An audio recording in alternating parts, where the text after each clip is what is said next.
Hello and good day, everyone. Welcome back to the show. I'm Sean David. Thanks for tuning in. Let's talk some old school NBA. In today's episode, we got a true NBA legend, the X-Men, Xavier McDaniel. Welcome to the show. Thank you. Thank you. Nice to be here. Now, X, I want to talk a little bit about your career, but I have one question that I always ask my guests right from the start. I want to know, who were the players that you were looking up to when you were a kid? The guy I looked up to probably in South Carolina would be Alex English. I grew up watching him, University of South Carolina. We're pretty much from the same area. He's a little bit about a mile or two from me, but basically the same area. But on the national level, Julius Erving was probably my favorite player. I love Bill Walton. Never told him that, but I got his back. In South Carolina, everybody called me the Mountain Man. The X-Men, mostly people outside of South Carolina call me that. Either they call me X or Mountain. But I was dubbed the Mountain Man when I was about 14 years old. And, I never knew that. Right, that's one of my nicknames. But nice one. Which one do you prefer? X-Men, because it's like comic. They're like a comic hero, So I feel like I'm a comic hero, even though I may not be on any comics. But Professor Xavier, he's the white version. I'm the black version. Nice. Now, you were drafted in 1985 with the 4th pick by the Seattle Supersonics. Can you walk me through the day of the draft? What was it like? Nerve-wracking. You know that you can go anywhere. Patrick Ewing was definitely going to New York #1. And basically, we knew Wayman Tisdale was going #2. And #3 was the Clippers. #4 was Seattle. And I felt like I wanted to be a Seattle Supersonic. And it wasn't nothing against the Clippers, but they were losing a lot. Guys were always getting hurt when they get there in the 80s. It was a bad stigma. I just did not want to be there. So the night before the draft, we went out, me and David Falk, my ex-wife. And at dinner, he was like, the Seattle Supersonics just traded the 4th pick, and all the wind just left out of me. I was like, oh, my God. Now I knew I was going to Atlanta. I was like, damn, I guess I'm going to Atlanta. I guess I'm going to reunite with Cliff and Antoine. And all of us play the same position, along with Dominique. So I didn't know how that was going to work out. So I was like, oh, crap. And then he would say, oh, I'm just kidding. I was like, man, don't be doing that.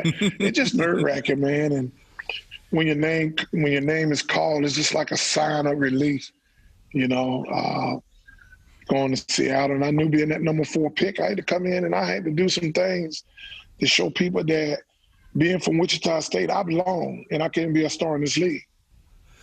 Now, suddenly you're on the floor with some of the biggest legends. You were playing against Magic Johnson. You mentioned Dr. J, Larry Bird, and all of those guys. Who was the one guy that you were looking up to the most to play against? Like who were you excited about to play against? Probably Julius Erving, the doctor. The doctor was on my wall as a kid. I had his poster with the doctor. He's standing over. I think every kid had that picture. I also had it. So I think when I look back, 1985, I already had met Magic in Millersville, Georgia at a basketball camp. I was a counselor, and him and Isaiah was there to speak. And I can't remember this other guy name, but me, him, and Magic and Isaiah played 2-on-2. And first, it was like the kids at the camp was like, and I was a sophomore or a junior at Wichita State at the time, and the kids like, Magic, you can't beat the X-Man. You can't. And he was like, who's the X-Man? You know how Magic gets so animated. And they were like, that's the X-Man. So they got me and another guy, and we played him, man. We went at him toe-to-toe.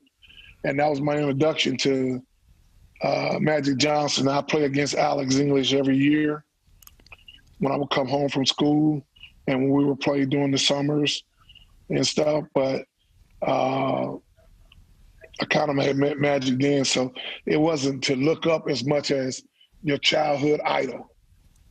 You know, Julius Erving was just somebody that when he scooped and went baseline and took it under, man, I can't even tell you how many times I tried that move and the hang time of just trying to be like him. But then as you grow older, you start realizing that you just need to be who you are. And for me, I knew I had to be the type of player that I played at Wichita. Nonsense, hard, aggressive, don't back down from nobody. And that's what made me a star in the NBA. Absolutely. Now, you mentioned earlier that you wanted to prove that you belonged. You had an amazing rookie season. You were averaging, I think, 17 points and 8 rebounds. Right. In all honesty, how mad were you at Patrick Ewing for snatching that Rookie of the Year award? Every time I see Patrick, we talk on the phone maybe once a month or so. But when I go to his house, I was like, man, let me look at my trophy, man. I mean, everybody knows that was my trophy. There's no way you could, and that's what I told him, there's no way you could validate that. If that's the case, then why didn't Zion Williams win Rookie of the Year? He had the most hype. He had a lot of hype like Patrick Ewing coming out. I love Patrick. Patrick's a great, great guy. And I think that he would never really mention it. I think if he played 70 games, yes, he probably would have deserved it. He averaged 20 points and about 9 rebounds. He only played 50 games, I think, or something. Right, 50 games. That means he missed 32 games. So he only played about 60% of the games. I played all 82. So I was telling him, I said, you take away my worst 32 games and then do an average, then my average is going to be just up there with you because I had quite a few bad games hit that rookie wall. So you didn't play but 50 games. So you missed 32 games. I mean, I played 80. I played 82. So I felt like I should have got Rookie of the Year. And I think that was hands down. I just think that, you know, Patrick, #1 player in high school, #1 player in college, and #1 draft pick. And then he's in where? The Mecca of all Meccas. Yeah. He in New York City. But he knows how I feel about that. And I just feel like I should have been Rookie of the Year. I think everybody felt that way. And the funny thing is, I also even thought I should have made the AllStar team next year. I mean, I had a pretty good year for a rookie. And then I don't make it until my 3rd year. After I averaged 23 points and 8.5 rebounds, I was 10th in the league in scoring. I think I was #1 in small forwards, 2nd behind Dominique, and #1 in rebounding that year. And I don't even get elected. But I just tell you the politics of basketball. I appreciate your honesty. I was always curious about how you felt about that rookie season because I also thought if you win the Rookie of the Year award, you got to play at least 70 games. You got to be there. And of course, Patrick was injured; he got hurt. But still, if you play 50 games, I think. But hey, 9 games over 50%. Yeah, I don't even think that's 60%. I think that's more or less like 58% of the season. But I love Patrick. That's a great guy, man. I call him. He's gonna pick up the phone. We've known each other for a while. I met him back when I was 19 years old. We was in the Pan Am tryouts, and he said, boy, you one crazy dude. And we were on the same team, and I was like, you score, I rebound. I know you block shots, but this is what I do. This is when I was leading the nation in scoring. I was not scoring, but I was leading the nation in rebounding my sophomore year. I hit him in the stomach and said, all rebounds belong to me. So he said, man, you crazy. Now, you already mentioned your second season was amazing. You were averaging 23 points, 8 rebounds, and you didn't make the All-Star team.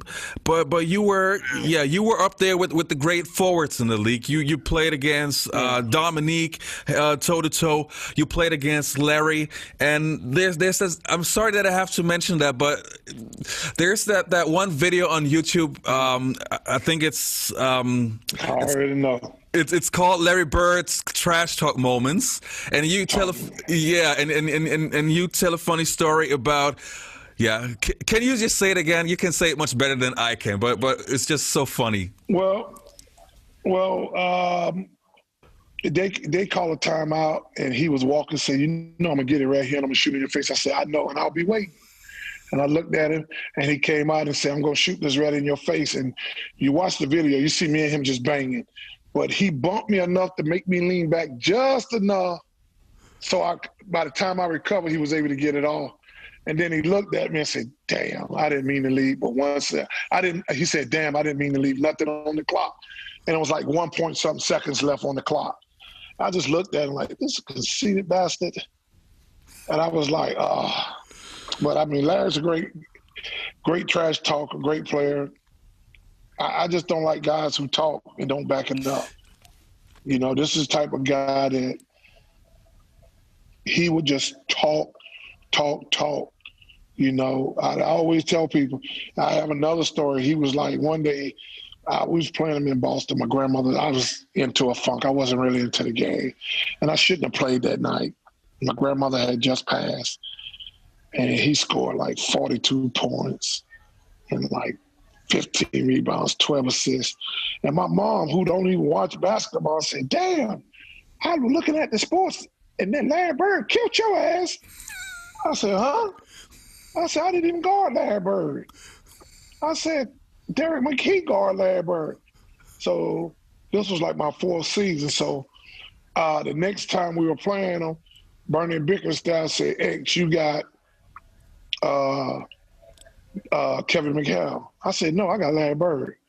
He said, "No, Derek McKee is our best player." I said, "Yeah, he may be our best player, but when my motherfucking mother called me and tell me somebody just busted my ass, I got to guard him because now I'm gonna be guarding him for real." So I was like, I'm on his ass. So when they call a timeout, I would walk basically to make sure that he was either leaving the game or going into a timeout, talking trash. Fourth quarter came around, he said, "Oh shit, X, I'm about to light your ass up in this fourth quarter." I looked up at him and I said, "Look up at that score. I've been lighting your ass up all night." So that is always my comeback when people ask me about that. So I finished that game with like 28 points and like 10 rebounds, 12 rebounds. And I held him to 9 and stuff. So that was mine because normally I do guard the small forward, but when Derek McKee became a starter, a lot of times I would guard the 4, even though I was a small forward. But when people see the matchup, and it was like, "Damn, Dominique killed the XR. Wow." But I was guarding maybe Kevin Willis or somebody, or Cliff Levingston or Antoine Carr. But because I played a small forward, it looked like that's that matchup and what they call that cross matchup. And I'm like, "No, I didn't guard him." Well, that ain't what they say. They say he taught you. So, You know, I really appreciate all your honesty. So I'm going to ask you something, and I hope I get some more information. Now, it's no secret that you are one of the most feared players of your era. They're like, I don't know why. That would be. Now, my first question is, when did you realize that people didn't like to funk with you?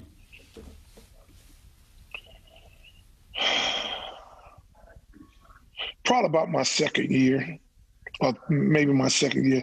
The first year, I think I got in 13, 14 fights. Everybody was trying me. And I felt like when the bullies come, if you don't stand up to the bullies, they keep doing it. So my thing was to fight back.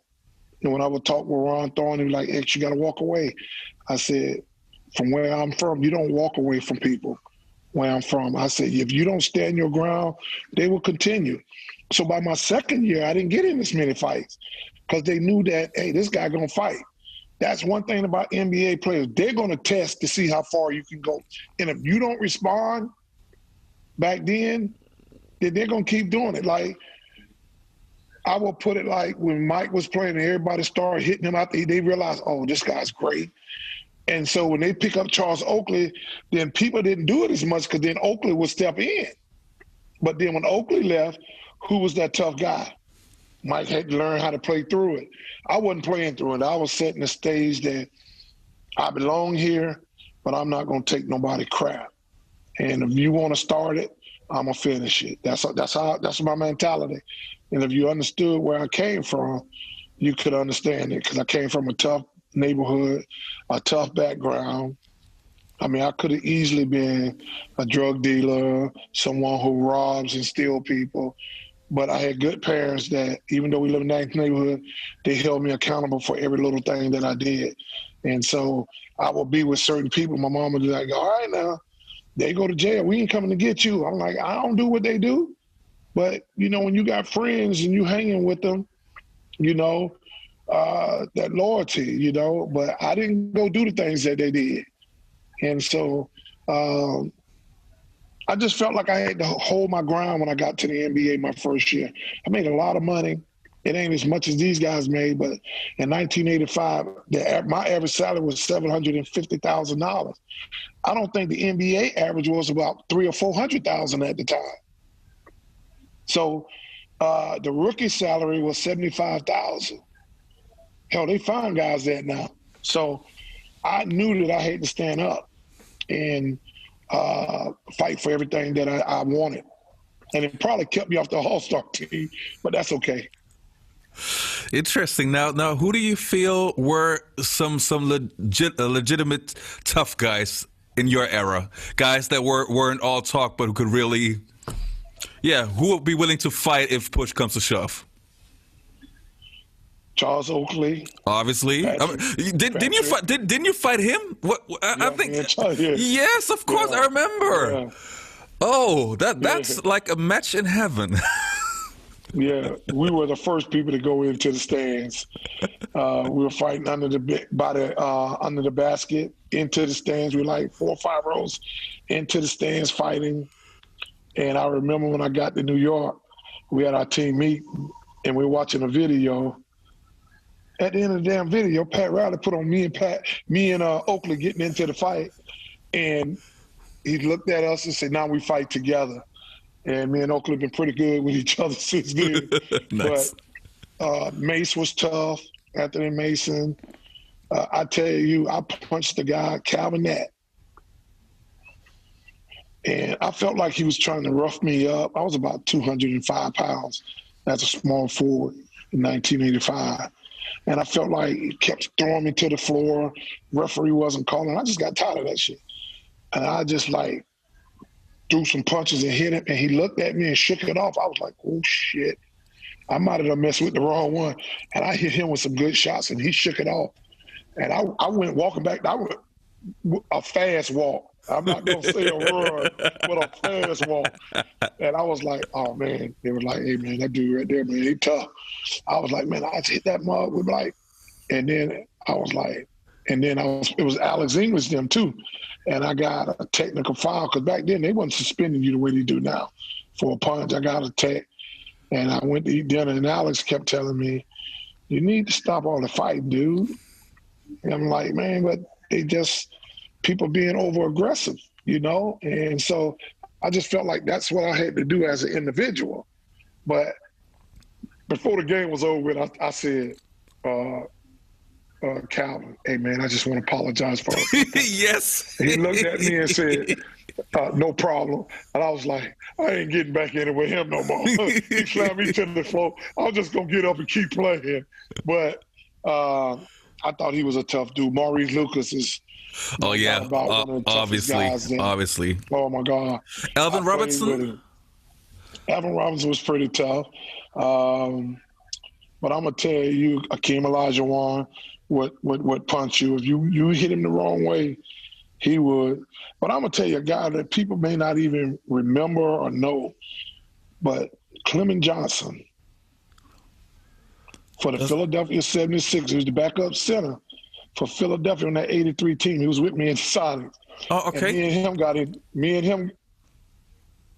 him got into it. My cousin beat me. So I just texted him and told him to meet me at the house. But me and him got into it one day.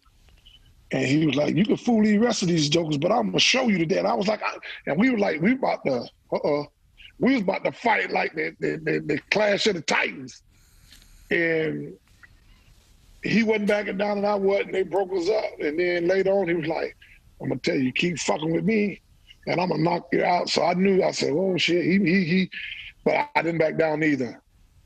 Nice, man. Now, in '88, you finally become an NBA All-Star. Actually, you're putting up the same numbers like the season before, but now you're an All-Star in your third season. What was your reaction? Were you just happy? Were you relieved that the coaches finally show you the respect? What was your thought process? My thought process was, because my cousin keep calling me, so I had to beep out for a minute and text him, tell him come to the house. Repeat that question again. No problem. Like in 1988, you finally become an NBA All-Star officially. Right. After putting up basically the same numbers as the season before. What was your thought process? Were you relieved that you finally get the respect you deserve, or were you just happy to be there? What was your thought process? To be honest, I really didn't even want to be there. That morning, I got a call, and they said I made the All-Star team. I get to practice. Instead of me getting congratulated, Bernie Bickerstaff started talking about we got other guys who deserve to make it. And so I felt like, why is he saying this? So I was like, I said, anybody on this team, they can have my spot. I don't even have to be there. You know, All-Star don't validate what type of player you were and who you were. So it wasn't what I thought it was going to be, because I felt like Bernie Bickerstaff, and I respect Bernie a lot, and this is a true story. When he started talking about other guys should be there, because Tom Chambers made it as a reserve the year before, and then I made it the next year. And when he started saying about guys deserve to be there, I was like, well, who are you talking about? Only other person could talk about was Dale Ellis. I'm like, he can have my spot. I mean, I just want to win. That's what I wanted to do, was win. So it wasn't what I thought it was going to be. So my mind to be there, and I probably should have took it a little bit more serious. And I already had hurt my knee anyhow.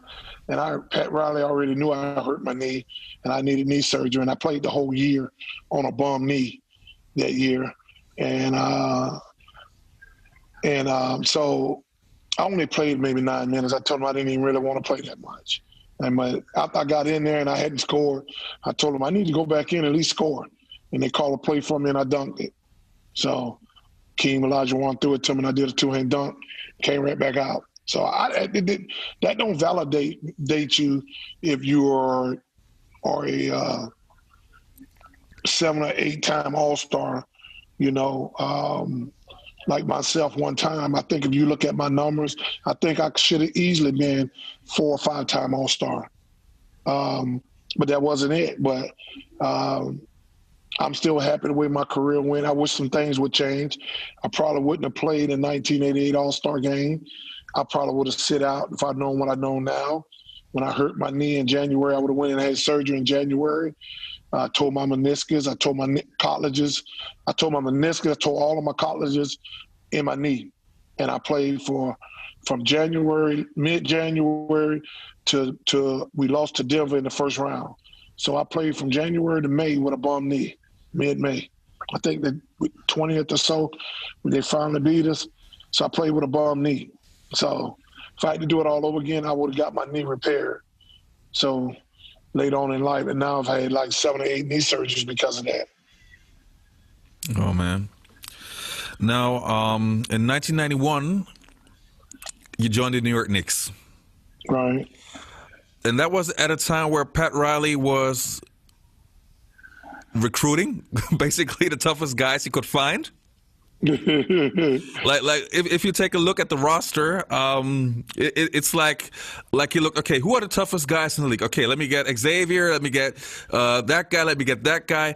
It really was like you guys not only could compete on the basketball court, but if he would have like an ultimate fighting tournament, he could put you guys right into the ring. Probably so. They people used to call us some goons. But I tell people, when you look, I could score. Yeah, of course you guys could hoop. You guys could hoop. And so, but that don't mean that we had to take crap. Because, see, people look at, and I tell people, Michael Jordan, one of the dirtiest players you're going to play against. Larry Bird, he will do anything to win a game. He'll trip you. He'll grab your hand and then flop and say, oh, he fouled me. I mean, there's guys, Magic, Doc. I've seen Doc in Seattle. We were beating them by about 28. And we were walking up. I see Doc just going off on the Fisher. They got every call after that. That was his last. I mean, he got every call after that. So there's guys that, you know, and I know you're talking about toughness, but toughness come in all types, because you can be tough like Mike. He get the fussing, and boy, oh my God, they changed. But Michael Jordan, one of the dirtiest players. Magic, AC Green, yeah, Christian. Oh my God, he would hit you and then sweat Jerry curl all over you and stuff, and then you be sitting there looking. So I mean, but we had a tough team, man. But you know, I'm sorry to interrupt you, but the difference was those teams all had maybe one or two players who could play dirty. Right. You guys had like 12 of them. Yeah, we did. Yeah, we had Stocks, Greg, Anthony, Marcel, Oakley, Patrick. I mean, we had a lot. Mark Jackson, right? Mark Jackson. Mark Jackson. But you know what, though? Every time Mark would do something crazy and hit somebody and he'll throw his hands up, they wouldn't give him no flagrant foul. But as soon as I do it, whoop, they would throw it. So, but Mark, he'll hit you with some dirty shots. I've been seeing him hit Paxson a couple times. But yeah, we had a lot of tough guys. We had a lot of tough guys from New York.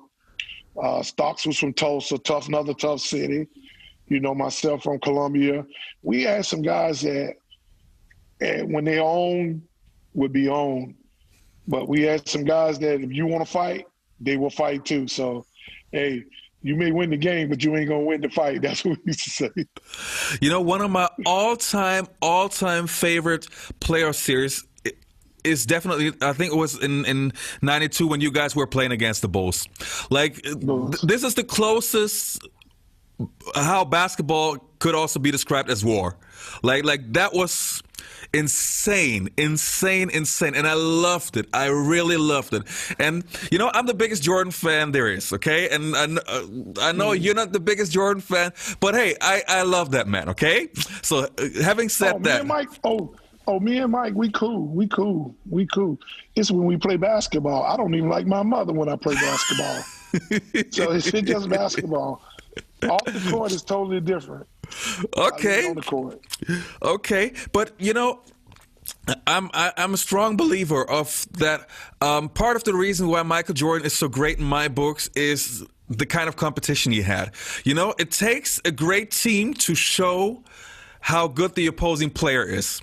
If Mike would only play against some boring dudes that can't play, his legacy wouldn't be the same. But you guys really challenged him. You really make him work for his baskets.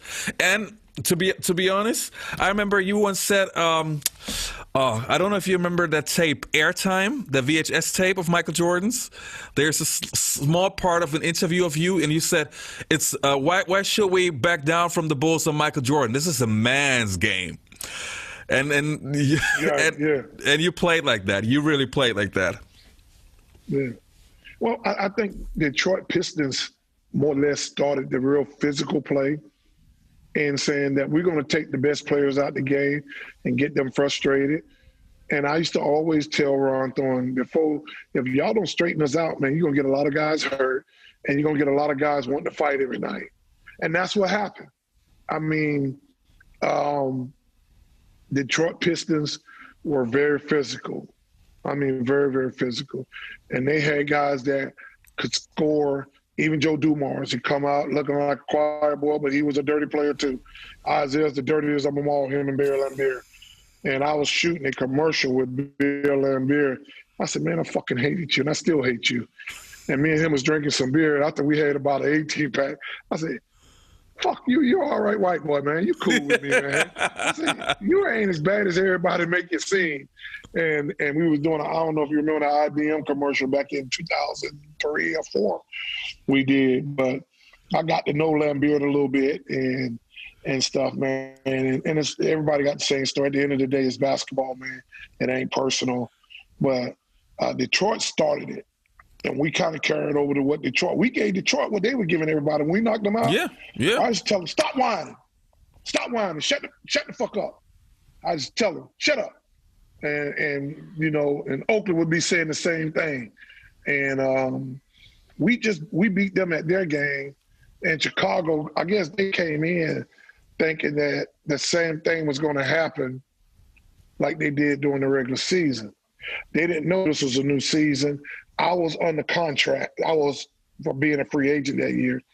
So if you go look at my numbers, because you can go online and look at my numbers, you'll see early in the year they were great numbers. But after January, I want to say January the 28th, I bought my contract out. And go look at from late January all the way to the regular season. 5 minutes, 10 minutes, they were just putting me in, taking me out, and so my numbers wouldn't be as appealing when it came to free agent. And so I think the Chicago Bulls was looking like, well, X is not playing that well. They was just going to walk in. And so we had a team meeting, and Pat Riley said, we just need to get back to business. And that's all he needed to tell me, because now you're gonna turn the dogs loose and let me play the way I want to play? And that's what happened. You know, because I was averaging almost 18, 19 a game early in the first 3 months of the season. Last 3 months, there was contract talk. So and that's why I respect the guys today. The owners try to do that, not play a guy, they still get their money. See, they try to devaluate you back in the 80s and 70s and in the early 90s. Guys like LeBron James them now, they're not being devaluated. Because if you try to do that, they still going, somebody else pick them up, you know. And that's what they try to do with me. And, you know, I respect Pat Riley as a coach and as a former player. You know, we had a long talk after I left. And I just wish that I could have – I wish I could just have I wish I could have just been there 1 or 2 more years. I know we could have beat them. I know we could have beat them. I just felt in my heart the matchup with the matchup with the Bulls. The matchup with the matchup with Scottie Pippen. It would. I feel like that's my advantage. That advantage goes to me. Not to take nothing against Scottie, because everybody in the NBA have matchup problems, and some favor you and some favor the other guy. That's the unique thing about playing sports. You know, my matchup with Scottie favored me, but then you take a guy like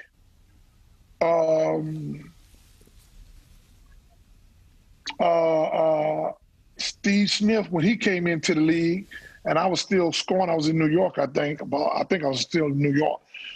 It favored him. He I don't know what that little damn rinky-dink move, he would always get me with it. The Smitty. And I always have trouble with it. Yeah. So everybody that favored me. And I just felt like I had an opportunity that I could that matchup just favors me. Right. Interesting.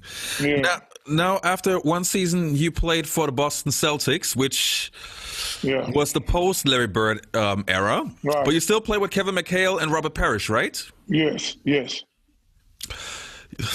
Do you wish you could have played with Larry? Yeah. I wish I could have played with him. Great guy. Like I said, trash talker, talk more shit. Even when he wasn't playing, he'd come in and he would say, X-Man, I thought you was a tough guy. You let them all take this beat out the locker room? I said, man, the captain voted. Well, he said, well, you should have been a captain because I play 48 minutes and I play hard, I want me a damn beer after the game. And I was like, man, I'm just new to the team. The captains voted it out, the locker room, there's nothing I could do. But, I mean, great guy that when he came in, he was with management during that time after he retired. Now, if you look back at your NBA career, what team you wish you could have played for? Actually, I was just stayed with the Seattle Supersonics. I love the city. I love playing with Gary and Sean. But I always tell people, when I got drafted with the Seattle Supersonics, Lenny Wilkins was the GM. We didn't even have a coach. When I got drafted, they told me the day I got drafted, they said, well, we're going to announce the coach, and then we want you and the coach to be up here at the same time. I went back to Kansas and continued to train. And then they called me and said, hey, we got the coach Bernie Bickerstaff. So I was never Bernie's guy. And I was never, when Lenny Wilkins left, after I think my second or third year he left, and Bob Whitson became the GM. And now they're drafting Derek McKee and Olin Polynice, and then they flip-flop with Chicago, and that's how Chicago got Scottie Pippen. And Scottie Pippen is performing. I didn't know it, but now as an adult, I realized that my time in Seattle was numbered because they got to get Derek and Olin in there to look good because Scottie Pippen is not making all-star teams. So I was never their guy, but that was okay too because, you know, I felt like I left a great impression on the city. And when I go back, see people that I know and just walking down the street, X-Man, we miss you, man. And I'm like, hey, y'all know that was almost 30 years ago now when I got traded. Next year will be 30 years. So, crazy, man. You know, people still recognize me. And I think that's part of my legacy is the Seattle Supersonics. You know, Oklahoma City Thunder, you know, right now is there, but, you know, hopefully one day the Pacific Northwest get a team. Yes, absolutely. Now, X, one more question before I let you go. In your all-time top 5, you get the small forward position. Who are the other 4 players on your team? And you got to go by position. At the guards, the point guard that I probably would take would be Isaiah. Oh, I'm surprised. Okay. I'm sorry, Magic. There you go. I would take Magic. I'm sorry. I would take Magic. I like Isaiah too. Isaiah, great guy. Absolutely. The next guy I would take at the 2, Reggie Miller. Wow. Okay. Reggie over Jordan. I'm okay. Oh, it's your team. It's your team. It's my team. I love Michael Jordan. So if Mike watching us, and you're right, I probably would. I don't even want to put myself in here. My 5 would be Magic at the point, Michael at the 2, James Worthy at the 3, Karl Malone at the 4, and Kareem Abdul-Jabbar. I like Elijah Wan, and I think Elijah Wan and Patrick, those are my boys. But I think Kareem Abdul, because the way he changed the course of the game. That would be my 5 there. Not a bad team at all. X, man, it was great to have you. I would be the water boy. No. You be the 6th man. You sub for James Worthy. Yeah.